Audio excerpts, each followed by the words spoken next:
Hey y'all, welcome to Boundaries and Grace. Hey y'all, I'm Taylor Chandler. I'm a licensed marriage and family therapist helping people break negative relationship patterns. I help you shift to secure attachment. And today we're going to talk about women's dilemmas, some conflicts that come up with women, things that have come up in my own life, and issues that my clients have come in with as well in the context of dating and relationships, and especially before the relationship comes. This episode is not going to resolve these conflicts, I don't think, but I do hope that it helps you to process through some of the things that you're dealing with. And if nothing else, hopefully it helps you to feel like you are not alone. Let's talk about it. Questions like, do I try to find a man or do I pour into myself? Do I pray to be happily single or do I pray for a relationship? If prayer isn't your thing, do I desire or try to manifest? If I have too much, if I accomplish too much, is a man going to feel less needed, or am I going to feel like I need a man less? Do I need a man less? If I have too little, will I be able to take care of myself? Should I go ahead and get married or have a baby, or should I wait for a better situation to come along? And how do I know if a better person is going to come along, or if I should stick it out and work it out where I'm at? Is this person really the right fit for me? Did any of that sound like anything that you have dealt with yourself? Let's talk through some of these things. Hopefully it helps. And if you're interested in working with me one-on-one to get some support as you're working through this process, please fill out the interest form. It's in the episode description. You can also find it in my Instagram bio at I am Taylor Chandler. There's Coco. She's such a cutie. So with the questions that I've posed, there are no simple answers. Let's start there. Wish that there were, there just aren't. You can't figure out what your life has in store for you ahead of time. So it's impossible to work backwards, like from the end chapter, and try to fill it in from the conclusion of the story. You have to go forward. I want to start there because I think that there are plenty of people who get consumed with trying to figure out, like, what is going to happen to me? Like, am I really going to... Coco. Okay. Are you good? Okay. We don't do very well with uncertainty. Who wouldn't want to know if you're going to end up with the husband that you've always wanted? Like, who wouldn't want to know that? Okay, so it's totally understandable. Becoming like obsessed with the end game takes you out of the present moment. You've probably heard some version of that before. Like, you being taken out of your present day because you're so concerned about where you're going to end up prevents you from doing what you can do right now and affecting change in your life right now, bettering yourself right now, because you're already down the road. Some people would call it future tripping, like tripping over the future. They used to say that when I worked in addiction. We can't start at the end and try to work backwards. What I believe you can do is live with a desire for something. Most people do desire to have a relationship. So have that desire. Don't deny it, and still live day to day with what's on your plate right now. So that means if you're single right now, live well now. I do believe in the principle or the practice of good stewardship, that if you take care of things well that you have now, that you'll be able to then have more. You won't be so overwhelmed or lacking confidence when that good thing does show up.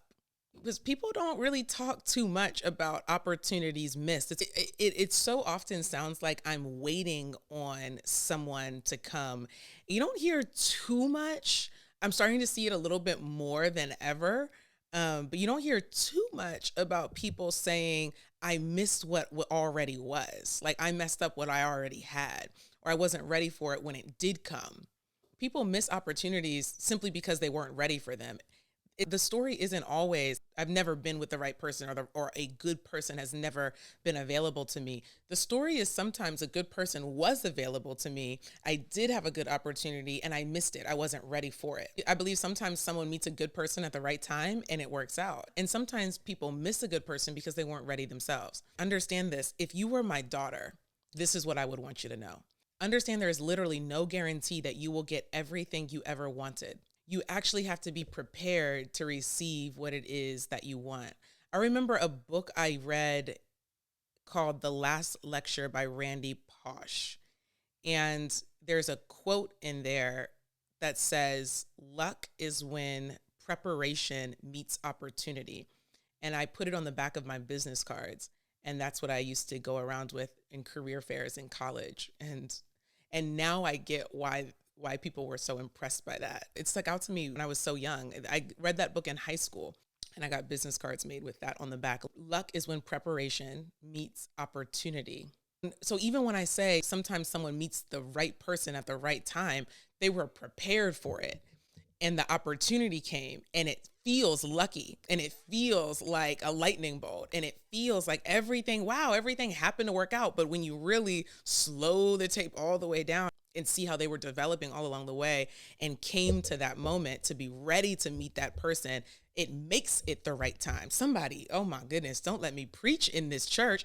It makes it the right time, because an unprepared person meeting the right person at that same time, we would call it a missed opportunity.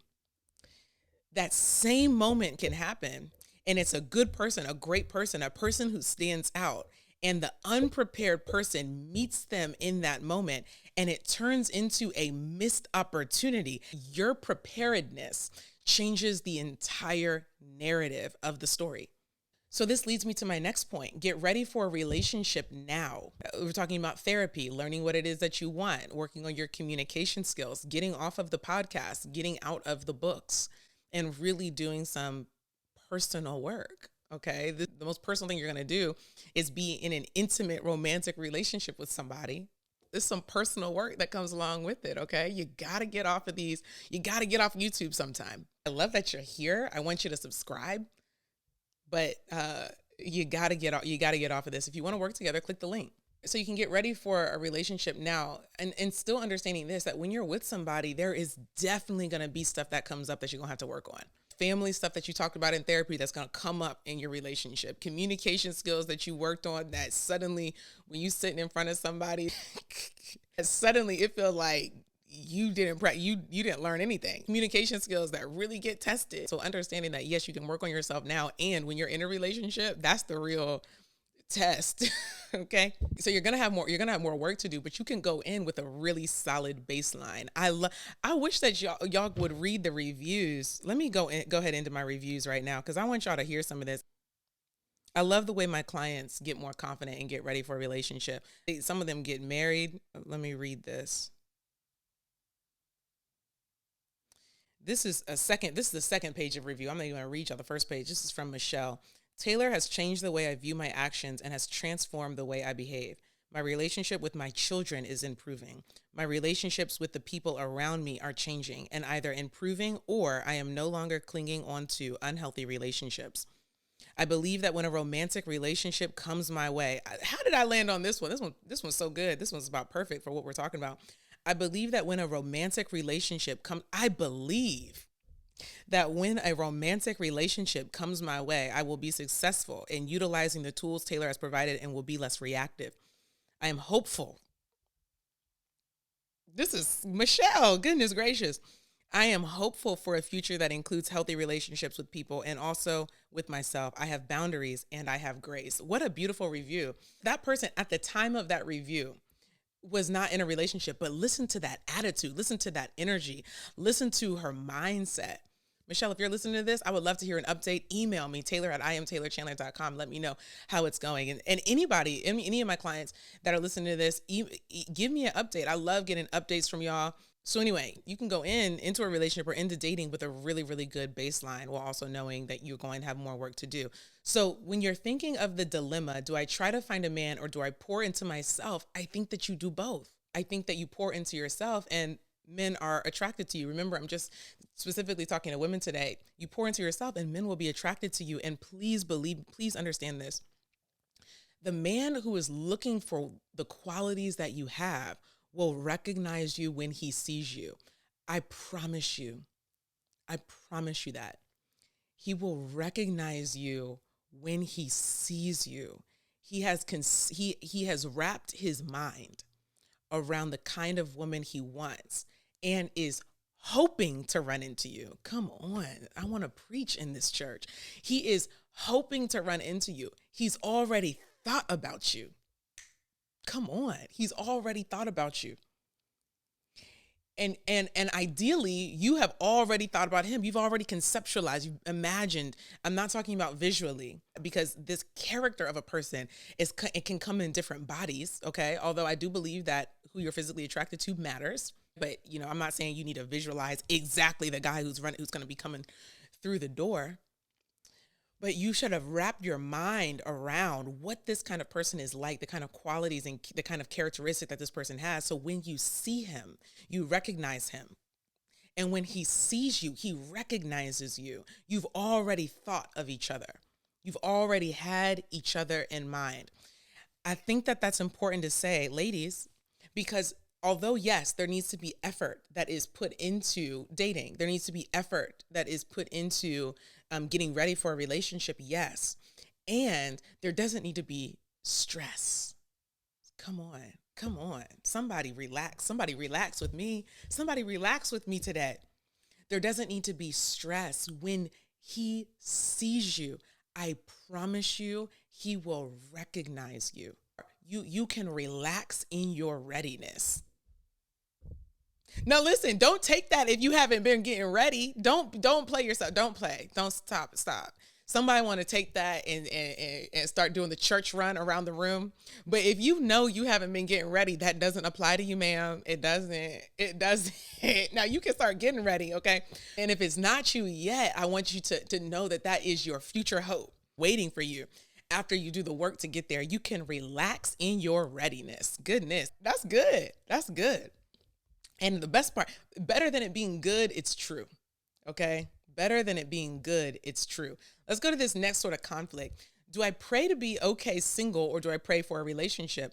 And if prayer is not, if you don't align with that, if that doesn't fit your life, then maybe it's, do I desire, or do I ask for, or do I want? Do I manifest? I'm not, whatever the thing is for you, but I think you all know what I'm getting at. The reason why I definitely want to use the word pray here is because I think people get really in their head, because if you're like, I'm praying to God about what it is that I want, and if I believe that he will grant me what I ask for, or I want to pray in alignment with his will. Okay, that first one was a lukewarm Christian, but for y'all real Christians, y'all like, I ain't even praying for what I want. I'm praying for what God wants for me. Somebody preach in this church.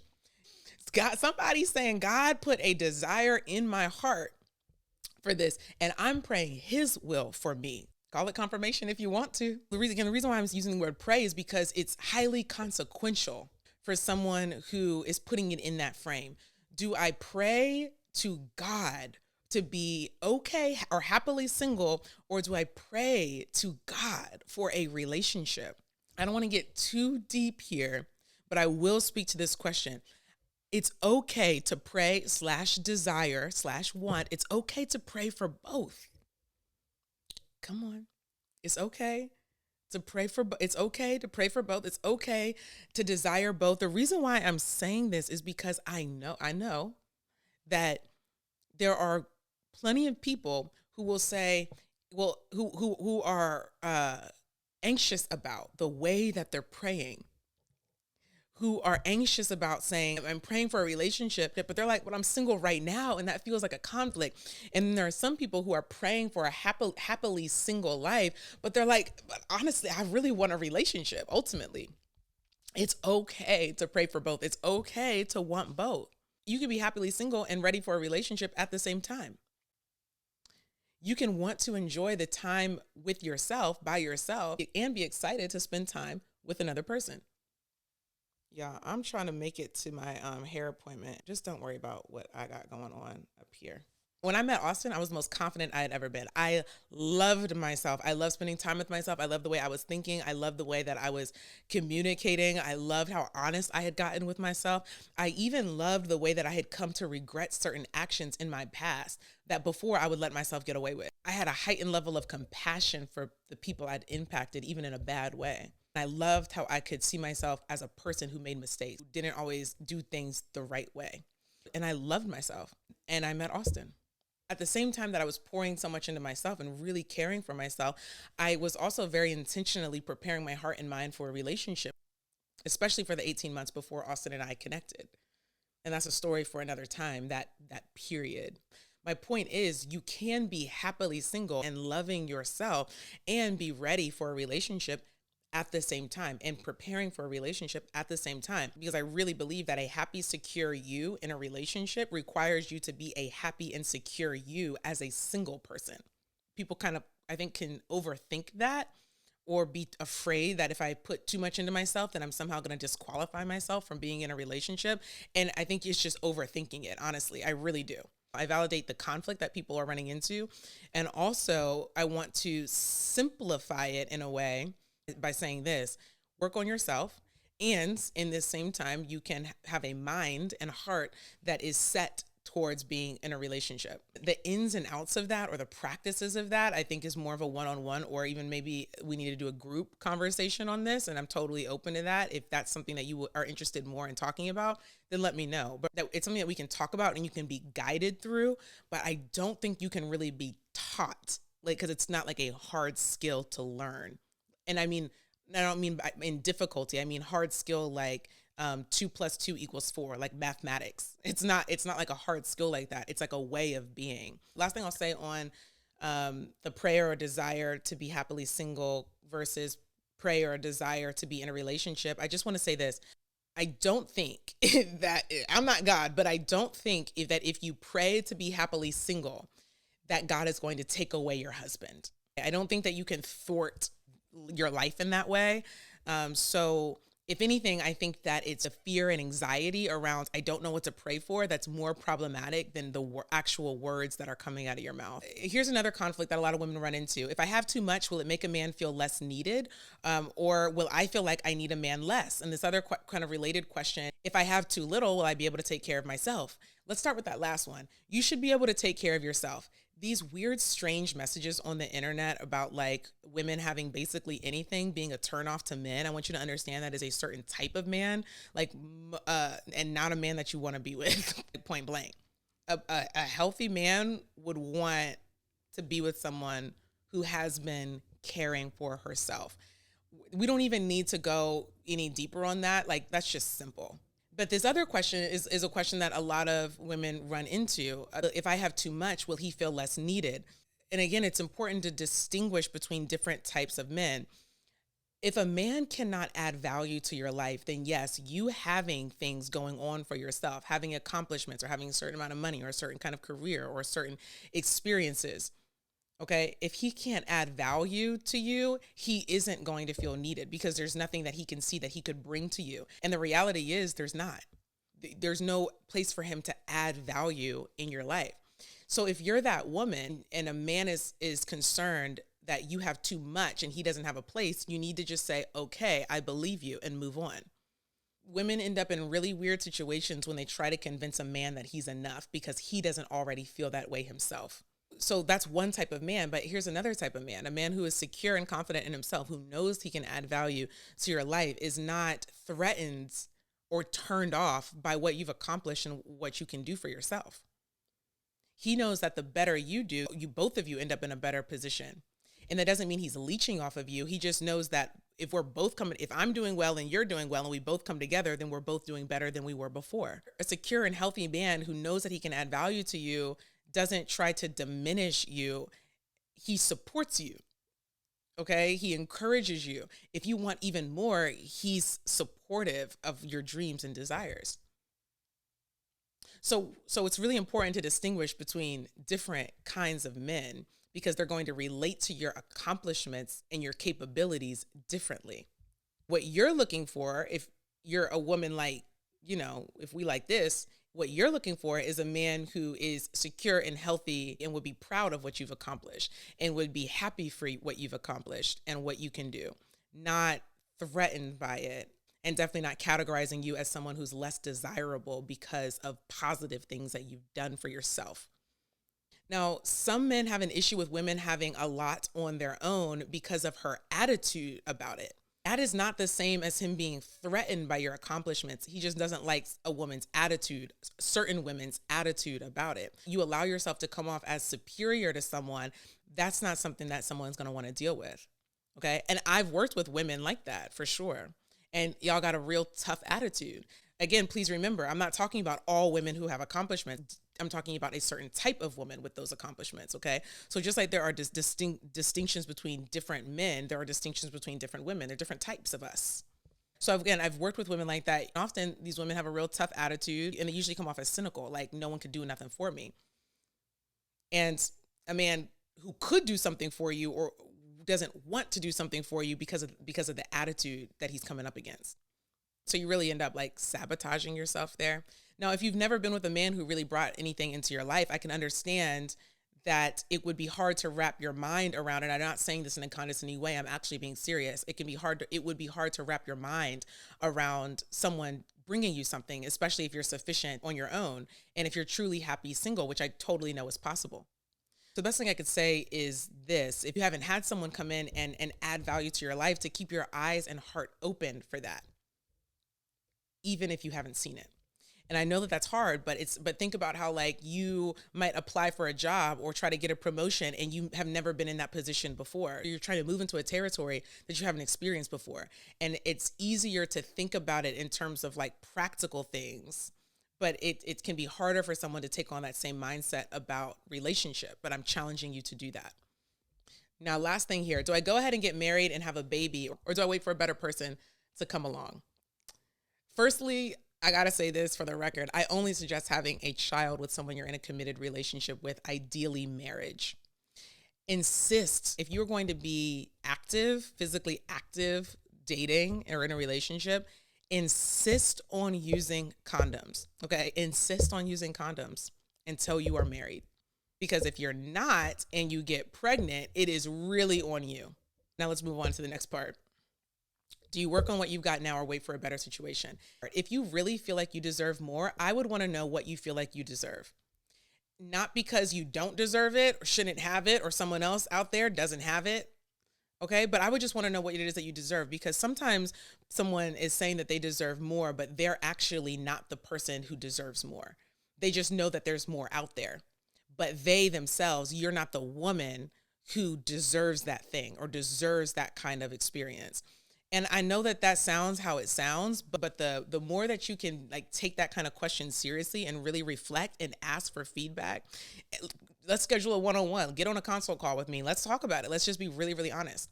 You can feel like you deserve more because you know there's more out there. But the question is, are you the type of person who actually deserves that experience?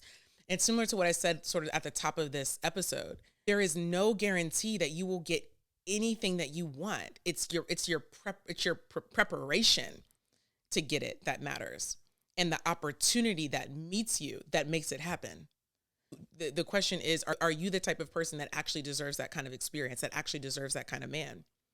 There's so much I could say about all of these things that I've brought up today, but the last thing I'll say here is this: there is always going to be something. Okay, there are going to be things, even when you're in a relationship, that you feel like that you are going to have to improve. A honeymoon period is very real. And coming out of that and into reality, you're like, it's like a disillusionment. It's like, oh, this is who I'm really with. And am I making the right decision? And is this really the right person? Or have I hugely misjudged? Just the reality is that those are just real questions and real, even call them doubts, that women can have. As long as two people are being honest with each other, there are going to be things that come up that cause conflict. So a couple important things to consider are like, is this person committed to you into sticking with you through that thing?